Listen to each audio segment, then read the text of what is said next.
Thomas Soto. Le Made in France, Anis Mbida, bonjour. Bonjour Thomas, bonjour tout le monde. Ce matin, on s'intéresse à Opinel. Opinel, une marque centenaire qui a une technique bien à elle pour rester moderne, Opinel. Oui, avec Opinel Thomas, on part évidemment en Savoie, département 73, près de Champéry.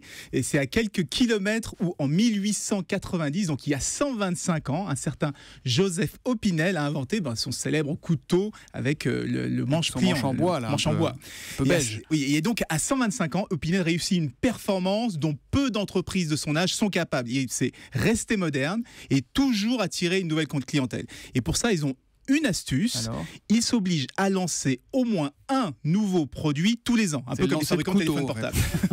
Comme les fabricants de téléphones portables. Et c'est comme ça que sont apparus les couteaux de cuisine, les multifonctions pour le bricolage ou les couteaux pour la pêche. Et cette année, la nouveauté, ça sera un sécateur. Donc il n'y a pas que le petit couteau pliant chez Opinel. Et non, mais rassurez-nous quand même, l'Opinel numéro 8, celui de notre enfance, il existe toujours. Oui.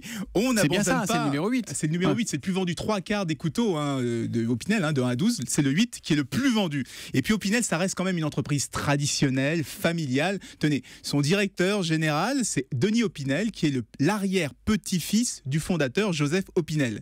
Et quant aux produits, ils sont toujours fabriqués à Chambéry, dans l'usine de la Reveriaz. Et pas question d'ailleurs d'aller ailleurs, puisque pour être sûr de ne pas quitter la région, la mention marque déposée qui était apposée sur les lames a été remplacée par Opinel Savoie France. Et c'est pas un handicap, ça, aujourd'hui, dans l'économie qu'on connaît? On dirait pas, puisque les ventes ont plus que doublé en 10 ans, et cette année, ils attendent une croissance de 10 à 15%. Donc c'est pas mal quand même pour une entreprise plus que centenaire. Et ils s'allient avec des grands chefs, Ducasse, Passard. Ils pourraient ouvrir des boutiques en leur nom pour montrer l'étendue de leur gamme.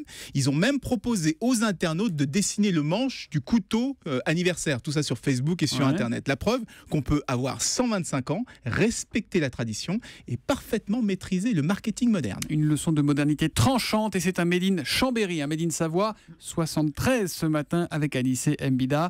À demain 6h40 pour le Made in France, Anissé. À demain.